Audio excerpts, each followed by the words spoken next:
Halo, assalamualaikum teman-teman yang ada di rumah semuanya. Di video kali ini aku mau sharing ke teman-teman semua nih tentang bagaimana sih caranya aku mengelola tempat prakteknya, karena tempat praktekku kan aku jaga sendiri gitu, belum ada asisten bidannya. Terus gimana nih kalau ada pasien persalinan, kan harus 4 tangan, wajib 4 tangan gitu ya teman-teman. Jadi aku mensiasatinya gini, pada saat aku mau mulai membuka praktek gitu, aku itu mencari teman yang bisa diajak kerja sama, dan teman itu harus mempunyai kompetensi yang sama. Seenggaknya dia itu sama memiliki tempat praktek lah kayak aku gitu. Jadi kan untuk tukar pikir kayak gitu itu ada gitu, dan kalau bisa sih memang lebih senior gitu kan, jadi lebih oh iya ada pendapat lebih lah kayak gitu. Nah, Fadil udah dong. Jadi untuk teman-teman mungkin yang masih sama kayak aku, masih jaga sendiri tempat prakteknya, belum ada bidan jaga yang lain, itu caranya sih aku kayak gitu loh teman-teman. Jadi aku berusaha menghubungi teman-teman yang ada di sekitar wilayah aku, wilayah tempat praktek aku yang nggak jauh-jauh, karena sewaktu-waktu dipanggil itu on call dia langsung bisa datang gitu. Jadi aku ngabarin, Mbak bisa nggak kalau misalkan aku ada partus bantuin. Oh ya bisa, oke. Nah oke, 1 orang. Nah kita itu kerjasama jangan cuma 1 bidan, karena barangkali bidan ini ada halangan atau tidak bisa datang, jadi kita bisa menghubungi bidan yang lain, dan aku juga menghubungi teman yang lain, kerjasama dengan teman yang lain. Mbak bisa nggak kalau aku ada partus dibantuin, dipanggil mau nggak? Oh iya mau, oke gitu. Karena kan mungkin ada bidan yang belum tentu mau ya, karena mungkin di rumah ada kesibukan masing-masing dan lain-lain gitu ya teman-teman. Tapi insya Allah kalau misalkan bidan-bidan di sekitar wilayah aku sih, insya Allah pas aku butuh bantuan sih mereka siap kayak gitu, karena ya ada juga sih yang masih sama kayak aku, yang masih sendiri, jaga sendiri, belum ada asisten bidannya gitu. Mudah-mudahan disuruh mau. Iya. Karena aku mau. Terus apalagi ya, caranya seperti itu ya teman-teman. Terus aku itu biasanya kalau begitu pasien datang kan diperiksa bla bla bla bla, terus pembukaan berapa. Kalau misalkan udah pembukaan aktif atau hampir lengkap, biasanya aku manggil temen aku.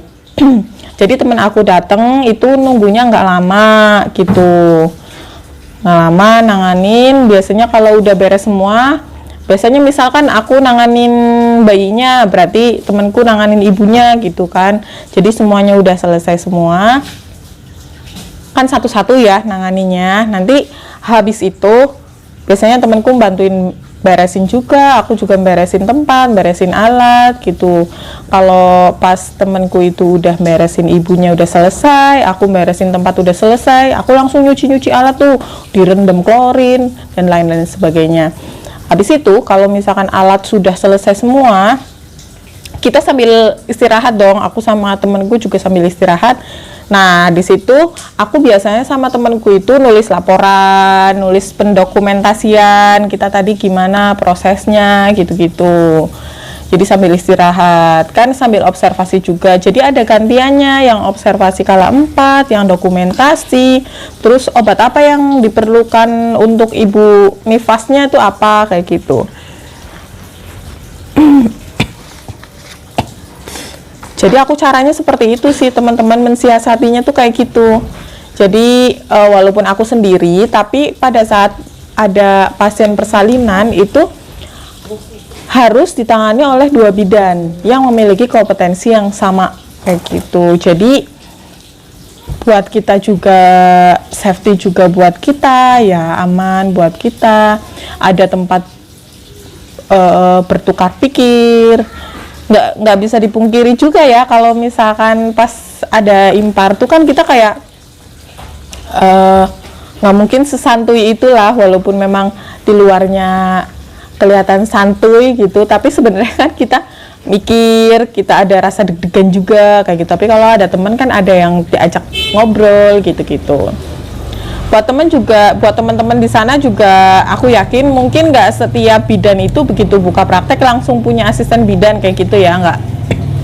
Aku juga yakin gak setiap bidan itu seperti itu. Mungkin ada yang masih kayak aku, masih sendiri. Ya mungkin teman-teman juga mulai sekarang itu di planning, direncanakan. Oh ya kayaknya bidan siapa ya yang bisa bantuin aku kalau sewaktu-waktu itu ada pasien persalinan. Kalau misalkan setiap hari untuk pasien KB, imunisasi, hamil, itu kan kita bisa dihandle sendiri lah ya teman-teman. Tapi kalau pas persalinan itu kan memang menurut aku ya memang harus 2 orang sih, 2 bidan, karena kan juga capek juga ya kalau misalkan ditangani sendiri juga, terus stres juga nantinya. Kalau ada temen tuh lebih enak. Kalau pas ada temen, sebenarnya bagusnya sih memang ada asisten yang selalu jaga tempat praktek kita. Jadi sewaktu-waktu itu kita udah 2 bidan gitu ya. Tapi kalau misalkan kayak aku itu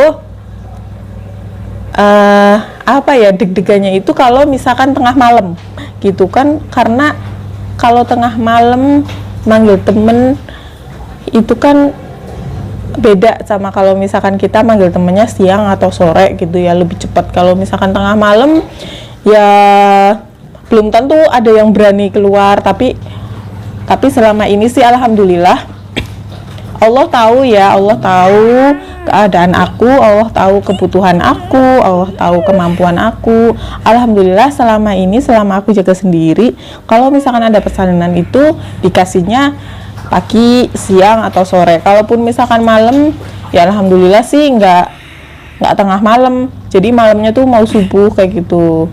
Jadi ya yakin aja lah bahwa Allah itu selalu tahu kebutuhan kita, Allah itu tahu kemampuan kita. Jadi Allah nanti kasih kita persalinan di jam-jam yang memang Allah akan mudahkan.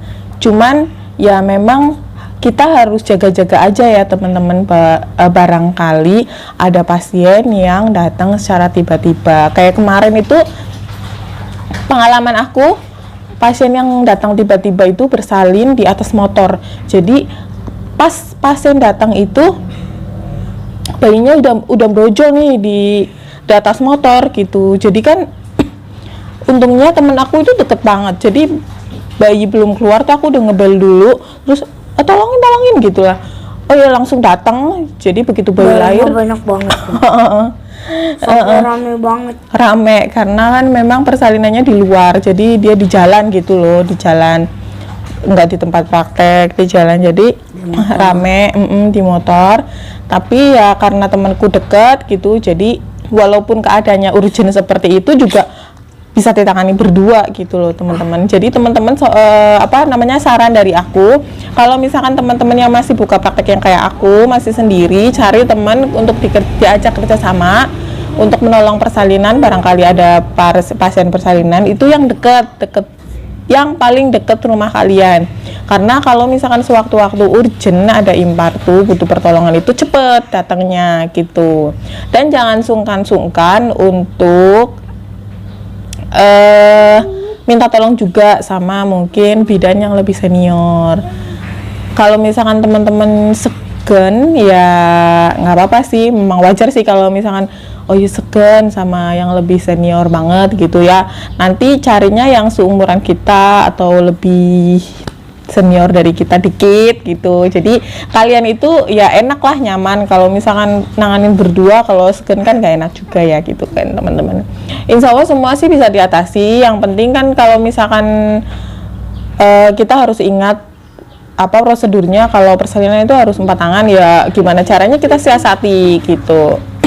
Kalau misalkan teman-teman belum mampu ada asisten bidan, ya nggak bisa dipungkiri ya, kalau ada asisten bidan kan kita harus nyiapin tempat lebih, kita harus nyiapin budget lebih juga, kita harus menyiapkan gaji yang lebih juga, kayak gitu ya teman-teman.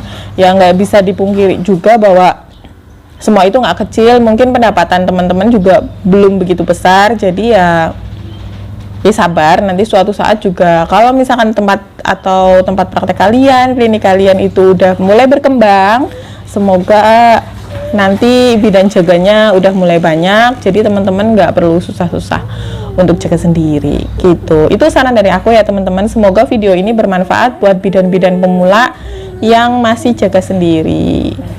Ya, sampai jumpa di video selanjutnya. Dah.